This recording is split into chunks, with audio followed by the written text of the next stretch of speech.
The crisp October morning in Chicago brought an unexpected crowd to the Riverside estate sale. Among the curious buyers browsing through decades of accumulated treasures, antique dealer Sophia Martinez moved with practiced efficiency. Her trained eye quickly separated valuable pieces from mere clutter as she navigated through the sprawling Tudor-style mansion. The Williamson family had lived in this house for nearly a century before the last heir, elderly Margaret Williamson, passed away without children. Now strangers rifled through their personal belongings, each item tagged with a price that reduced a lifetime of memories to mere dollars and cents. In the mansion's wood-paneled library, Sophia discovered a collection of framed photographs arranged on an antique mahogany desk. Most were typical family portraits from various decades, graduation photos, wedding pictures, holiday gatherings. But one particular frame caught her attention, its ornate silver border tarnished with age. The photograph, clearly from the 1920s based on the clothing and photographic style, showed a young couple posed in what appeared to be their living room. The man wore a three-piece suit with a pocket watch chain, his hair slicked back in the fashion of the era. The woman, dressed in a drop-waist dress typical of the flapper period, sat gracefully beside him, a gentle smile playing on her lips. Between them, cradled in the woman's arms, was an infant who couldn't have been more than 6 months old. The baby wore a long christening gown of delicate white lace, the kind wealthy families commissioned for special occasions. At first glance, the portrait embodied the prosperity and happiness of the Roaring Twenties. A successful couple with their precious child, posed in their comfortable home. The lighting was professional, suggesting this was a formal portrait session rather than a casual family snapshot. But as Sophia examined the photograph more closely, something about the baby's expression made her pause. While the parents smiled warmly at the camera, radiating contentment and pride, the infant's eyes held something entirely different. Even at such a young age, there was an unmistakable intensity in that tiny face. Not the blank, innocent gaze typical of babies, but something that seemed almost aware, almost fearful. Sophia purchased the photograph for $25, unable to shake the feeling that those small eyes were trying to tell her something important. Back in her antique shop in Lincoln Park, Sophia carefully removed the photograph from its frame to examine it more thoroughly. Her years of experience had taught her that the most valuable information about old photographs often lay hidden on the back. Photographers' stamps, dates, names, or notes that provided crucial context. The back of the photograph revealed exactly what she had hoped to find. An embossed stamp reading Henryk Kowalski Photography Studio, Chicago, Illinois, along with a date written in elegant script, October 15, 1920. Below that, in different handwriting, were 3 names: Robert, Catherine, and baby Thomas Williamson. Sophia's pulse quickened. She recognized the Kowalski name. Henryk Kowalski had been one of Chicago's most prestigious portrait photographers during the 1920s, known for capturing the wealthy elite of the city. His work was highly sought after by collectors, but more importantly, Kowalski had been famous for his meticulous record-keeping. If his studio archives still existed, they might contain valuable information about this particular session. She spent the next 2 hours searching online databases and historical records. What she discovered made the photograph even more intriguing. Robert Williamson had been a successful banker in 1920, part of Chicago's financial elite. Catherine Williamson, née Hartford, came from old money. Her family had made their fortune in railroad investments during the late 1800s. But it was information about baby Thomas that stopped Sophia cold. According to a Chicago Tribune obituary she found in the newspaper archives, Thomas Williamson had died in November 1920, just 1 month after this photograph was taken. The cause of death was listed as sudden infant death syndrome, though the medical understanding of SIDS in 1920 was primitive at best. Sophia stared at the photograph again, focusing on the baby's eyes. Now that she knew Thomas would be dead within weeks of this portrait being taken, his expression seemed even more haunting.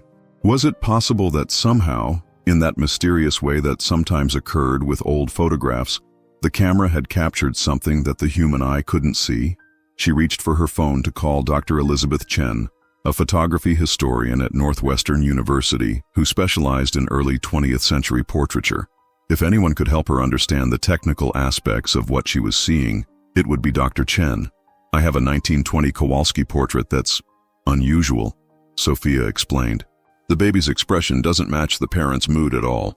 It's almost as if the child is seeing something the adults can't. Bring it in tomorrow morning, Dr. Chen replied, her voice immediately interested. Kowalski was known for capturing things other photographers missed. His portraits often revealed more than his subjects intended to show. Dr. Elizabeth Chen's office at Northwestern University resembled a museum of photographic history. Vintage cameras from different eras lined the shelves, and the walls displayed examples of significant portrait photography spanning nearly 2 centuries. When Sophia arrived the following morning, Dr. Chen was already preparing her examination equipment. Henryk Kowalski, Dr. Chen mused as she carefully placed the photograph under her specialized lighting. He was an interesting figure in Chicago's photography scene. Emigrated from Poland in 1910, built a reputation for portraits that seemed to capture people's inner essence rather than just their appearance. Through her magnifying equipment, Dr. Chen studied every detail of the image. The technical quality is exceptional, even by Kowalski's standards. Look at the depth of field, the way he's captured the texture of the mother's dress, the intricate details of the baby's christening gown. Sophia watched as Dr. Chen focused intently on the baby's face. What's unusual about the infant's expression? Several things. First, babies this young, probably 4 to 6 months old, typically have very limited facial expressions. They might smile reflexively, cry, or sleep. But this child appears to be focusing on something specific outside the camera's range. Dr. Chen adjusted her equipment to get a clearer view. Look at the direction of his gaze. He's not looking at his parents, not at the photographer, but towards something to the left of the camera setup. Could it be a sound that caught his attention? Possibly. But notice his facial expression. This isn't curiosity or startled response. If I had to describe it, I'd say it looks like wariness, even fear. Dr. Chen continued her examination, paying special attention to the lighting and shadows in the photograph. There's something else interesting here. Kowalski was famous for his use of natural light, but in this portrait, there are multiple light sources. See these shadow patterns? They suggest there was strong lighting coming from that same direction the baby is looking toward. What kind of lighting? Hard to say definitively, but it's not consistent with the soft, natural light Kowalski typically preferred. It's almost as if something bright, perhaps reflected light or an additional lamp, was positioned in that area during the shoot. Dr. Chen leaned back in her chair, removing her glasses in a gesture Sophia was beginning to recognize as significant. Sophia, in my experience, when babies this young show such a specific focused expression, they're usually reacting to something immediate in their environment. The question is, what was in that room that we can't see in the photograph? The baby died a month later, Sophia revealed quietly. Sudden infant death syndrome, according to the records. Dr. Chen's expression grew more serious. That changes things. In 1920, SIDS wasn't well understood, and many infant deaths that might have had other causes were attributed to it. Combined with this child's expression, she paused, studying the photograph again. I think we need to research this family more thoroughly. Sophia spent the following days immersed in research at the Chicago History Museum. The Williamson family records painted a picture of typical wealthy Chicagoans of the 1920s. Charity events, business dealings, society page mentions. But as she dug deeper into newspaper archives and public records, a more complex story began to emerge. Robert Williamson, she discovered, had not been merely a banker. He had been involved in several controversial financial deals during 1919 and 1920, including investments that were later investigated for fraud. While never formally charged, his name had appeared in connection with schemes that had cost several families their life savings. More troubling were the personal details she uncovered. Catherine Williamson had been hospitalized twice during 1920 for what the medical records euphemistically called nervous exhaustion, a common diagnosis for women suffering from what would now be recognized as severe depression or anxiety. But it was a small item in the Chicago Tribune Society section from November 1920 that made Sophia's blood run cold. Following the tragic loss of their infant son Thomas, Mr. and Mrs. Robert Williamson have announced their intention to travel abroad indefinitely. Mrs. Williamson's physician has recommended a change of climate for her health. Sophia found more clues in the Cook County property records. The Williamsons had sold their house on North Lake Shore Drive in December 1920, just 2 months after the portrait was taken and 1 month after baby Thomas's death. The sale was handled quickly and quietly, with the house selling for significantly less than its assessed value. At the Chicago Public Library's genealogy section, Sophia discovered something even more disturbing. Thomas Williamson had not been the couple's first child to die young. Catherine had given birth to a daughter, Mary, in 1918. According to the death certificate, Mary had died at 8 months old, also attributed to sudden infant death syndrome. 2 babies, both dead before their first birthdays, both deaths attributed to the same mysterious cause that doctors in 1920 barely understood. Sophia stared at the photograph again, focusing on baby Thomas's worried expression. Had this child somehow sensed that he was in danger? Her research led her to one more crucial discovery. The Williamsons' house on North Lakeshore Drive was still standing.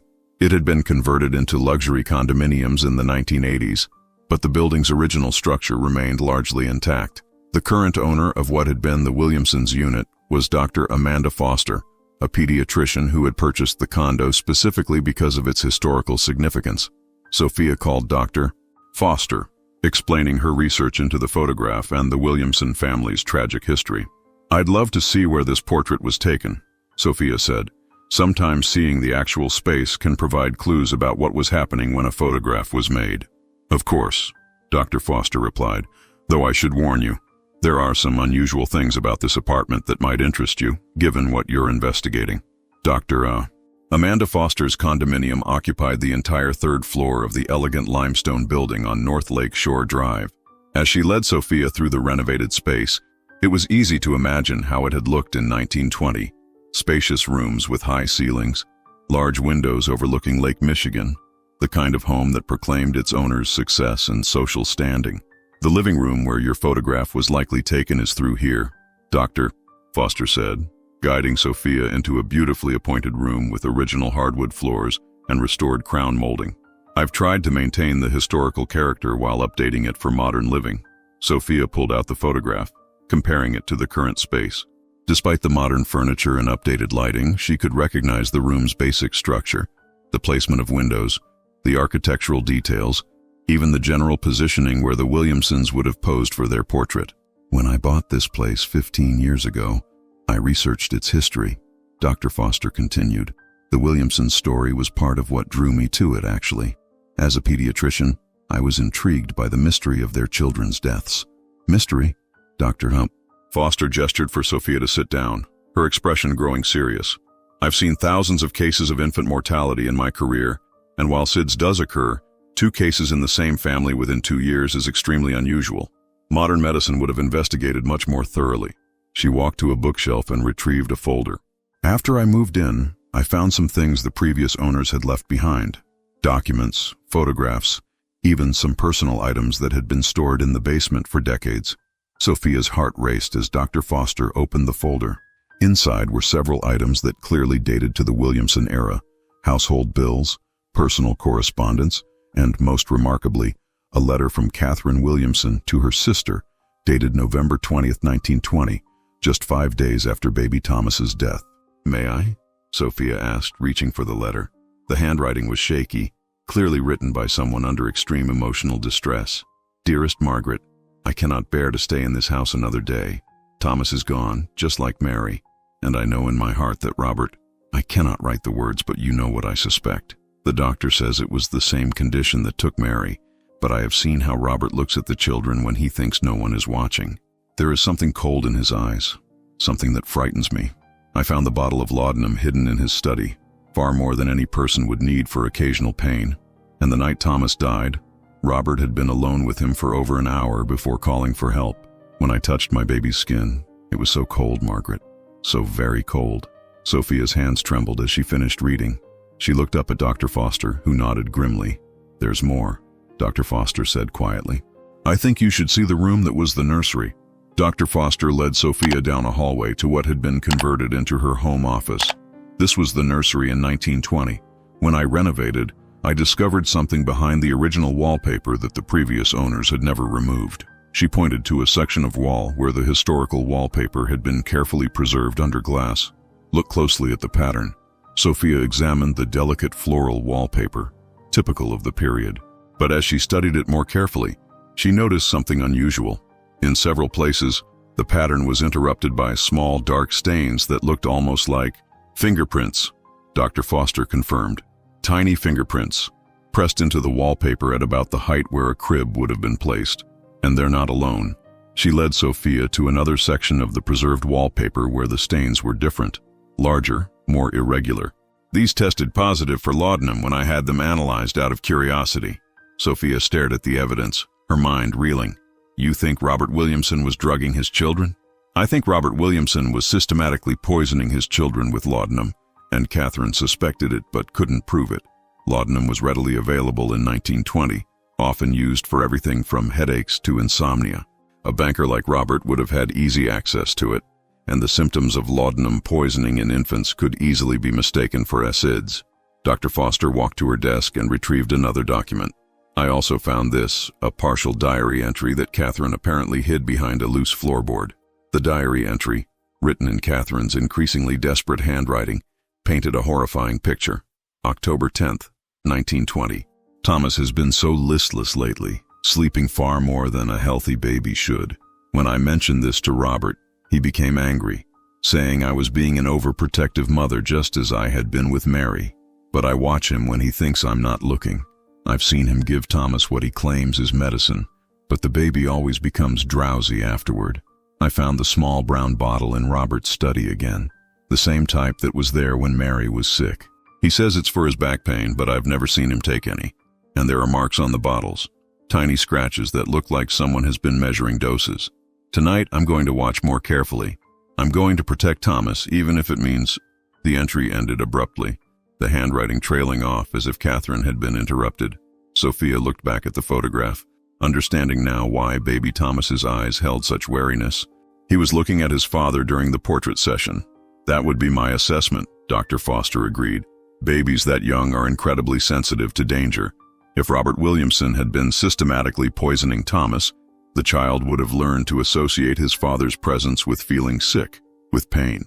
That expression in the photograph isn't random. It's a baby's instinctive recognition of threat.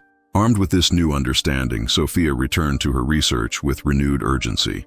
She needed to find Henryk Kowalski's studio records, hoping they might contain additional details about the portrait session that could confirm their suspicions. After several phone calls and emails, she discovered that Kowalski's archives had been donated to the Chicago Photography Archives at Columbia College after his death in 1965. The archivist, Dr. Marcus Webb, agreed to meet with Sophia to examine any records related to the Williamson portrait. Kowalski was incredibly detailed in his record-keeping, Dr. Webb explained as they descended into the climate-controlled basement where the archives were stored. He documented not just the technical aspects of each shoot, but often included personal observations about his subjects. They located the 1920 ledger, and Dr. Webb carefully turned to the October entries. There, in Kowalski's precise handwriting, was the entry for October 15, 1920. Mr. and Mrs. Robert Williamson, with infant son Thomas. Commission, formal family portrait for holiday cards. Payment, $50 in advance. Technical notes, natural lighting from east windows, supplemented with reflector. Mrs. Williamson very nervous throughout session, frequently checking on baby. Mr. Williamson impatient, wanted to complete session quickly. Personal observations, unusual family dynamic. Baby appeared distressed whenever father approached. Mrs. W. very protective, would not allow husband to hold child during poses. Infant healthy appearing but seemed unusually alert, shocked, wary for age. Recommended they reschedule when baby more settled, but Mr. W. insisted on proceeding. Final note. During final exposures, baby became agitated when father moved closer for group pose. Expression captured shows infant's clear distress. Mrs. W. requested I not include certain poses in final selection. Sophia felt a chill run down her spine. Even the photographer had noticed the strange family dynamics and baby Thomas's fear of his father. But there was more. Dr. Webb found a folder of correspondence related to the Williamson session. Inside was a letter from Catherine Williamson to Kowalski, dated November 25, 1920, 10 days after Thomas's death. Dear Mr. Kowalski, I am writing to request all photographs and negatives from our October session. My husband has asked me to retrieve them due to our son's recent passing. However, I must ask you a personal favor. If you observed anything unusual during our session, anything that concerned you about my family's welfare, please document it and keep those records safe. I fear there may come a time when such observations become important. I am enclosing payment for an additional set of prints to be held in your personal files. Please do not mention this to my husband. Sincerely, Mrs. Catherine Williamson, P.S. My baby's eyes in that final photograph. You captured something important. Please preserve it. Sophia realized that what she had uncovered was potentially evidence of century-old murders. Despite the passage of time, she felt a moral obligation to document her findings properly. She contacted Detective Maria Santos of the Chicago Police Department's Cold Case Unit, explaining that she had discovered evidence related to suspicious infant deaths from 1920. Detective Santos, a seasoned investigator with 15 years of experience, was intrigued enough to meet with Sophia at the antique shop.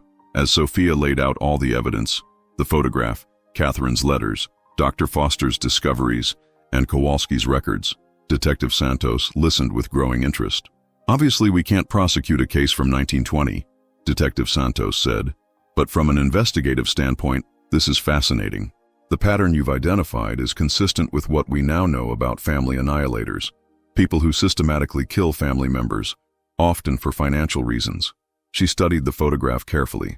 Infanticide cases from that era were rarely investigated thoroughly, especially when the perpetrator was a wealthy, respected member of the community, and laudanum poisoning would have been almost impossible to detect with 1920s medical knowledge. Detective Santos pulled out her laptop and began searching modern databases. Let me see what I can find about Robert Williamson's later life.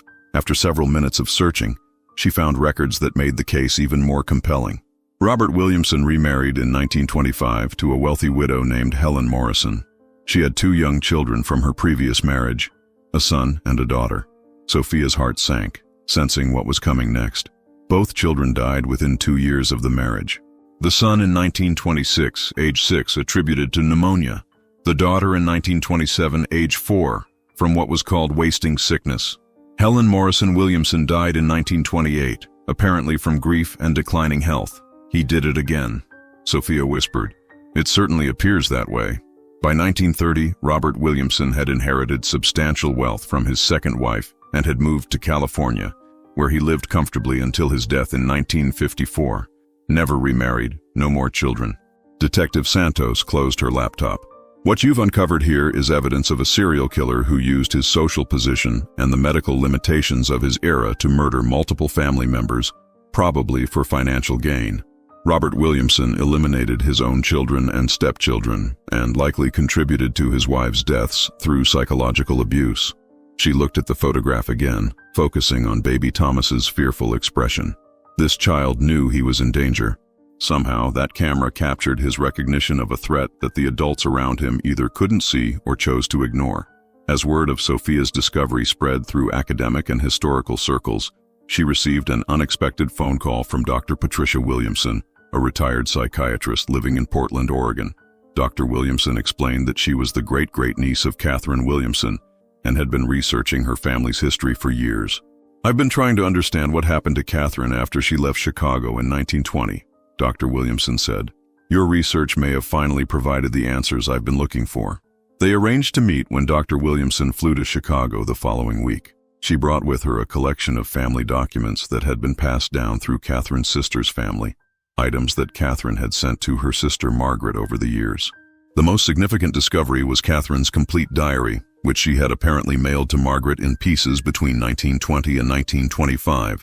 The complete diary told a harrowing story of a woman who had slowly realized that her husband was a murderer, but had been trapped by the social and legal constraints of her era. The entry for October 15, 1920, the day of the portrait session, was particularly revealing.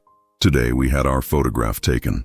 I insisted that Thomas be included, though Robert was reluctant. He said the baby would spoil the formal nature of the portrait, but I wanted a record of our family while Thomas is still with us. I have such fears about his health lately. During the session, I watched Robert's face when he looked at Thomas. The same expression I remember from when Mary was sick, a kind of cold calculation, as if he were studying a problem to be solved rather than looking at his own child. The photographer, Mr. Kowalski, was very kind and patient. He seemed to notice that Thomas became upset whenever Robert came near. When I asked him to take several poses with just Thomas and myself, Robert became angry, but Mr. Kowalski supported my request. I pray that Thomas will grow stronger. But I fear that Robert sees our children as obstacles to something he wants more. I found papers in his study related to life insurance policies, and there are financial documents I don't understand. Sometimes I catch him looking at me with the same cold expression he gives the children. The diary continued through the weeks following Thomas's death, documenting Catherine's growing certainty that Robert had murdered their son. November 20th, 1920. I confronted Robert tonight about the laudanum. He became furious, saying I was having another one of my nervous episodes. But I showed him the bottle I found, the one with the residue that smells so sweet and sickly. He claimed it was old medicine left over from when the doctor treated my headaches, but I know he's lying. I cannot stay in this house. I cannot pretend to grieve with the man who killed my babies. Tomorrow I will take what money I can access and go to Margaret. Robert can have his wealth and his reputation. I only want to be free of him before he decides that I too have become an obstacle. 6 months after Sophia's initial discovery, the Williamson case had become a subject of academic study and historical fascination. The portrait that had seemed so innocuous at first glance was now recognized as one of the most significant pieces of criminal evidence from the early 20th century. Dr. Chen organized a symposium at Northwestern University titled Photography as Historical Evidence, the case of the 1920 Williamson portrait. Scholars from across the country attended to examine how modern investigative techniques could reveal truths hidden in historical photographs. Sophia stood before an audience of historians, criminologists, and photography experts. The enlarged portrait displayed prominently behind her. Baby Thomas's fearful eyes seemed to watch over the proceedings, finally receiving the attention and understanding he had been denied in life. This photograph teaches us that truth has a way of preserving itself, even when powerful people try to bury it. Sophia concluded her presentation. Baby Thomas Williamson couldn't speak, couldn't testify, couldn't protect himself, but his eyes told a story that survived for over a century, waiting for someone to recognize what they were seeing. In the audience, Dr. Patricia Williamson wiped away tears. After the presentation, she approached Sophia with one final piece of Catherine's story. Catherine lived until 1965, she said quietly. She never remarried, never had more children. She spent her life working with organizations that helped abused women and children, though she never spoke publicly about her own experiences. She kept that photograph of Thomas until the day she died, along with all her evidence against Robert. Why didn't she ever go to the police? Sophia asked. Different times. A woman's word against a respected banker, especially when accusing him of murdering his own children. She knew no one would believe her, but she documented everything, hoping that someday someone would understand. Dr. Patricia Williamson handed Sophia a final envelope, Catherine's last letter, written just before she died. She asked that it be opened only if someone ever discovered the truth about her children. With trembling hands, Sophia opened the envelope and read Catherine's final words. To whoever finds this truth, my babies were murdered by their father, Robert Williamson, and I was powerless to save them. I have carried this secret for 45 years, hoping that someday justice would find a way. If you are reading this, then Thomas's eyes finally spoke their truth. Please remember that he was loved, that he was innocent, and that his brief life mattered. Please remember that evil sometimes wears a respectable face, but truth has a way of surviving even the most powerful lies. Thank you for seeing what I saw in that photograph. Thank you for listening to my baby's silent testimony. May this knowledge help protect other children from suffering as mine did. As the symposium ended and people began to leave, Sophia remained seated, looking up at the enlarged portrait. Baby Thomas's eyes, no longer mysterious, had finally told their story. The photograph that had once shown a happy family now stood as a testament to the power of truth and the importance of believing those who cannot speak for themselves. The portrait found its permanent home in the Chicago History Museum, displayed with the full story of the Williamson family tragedy. Visitors often remarked on the baby's unusual expression, and now, finally, they could understand what those young eyes had been trying to say all along.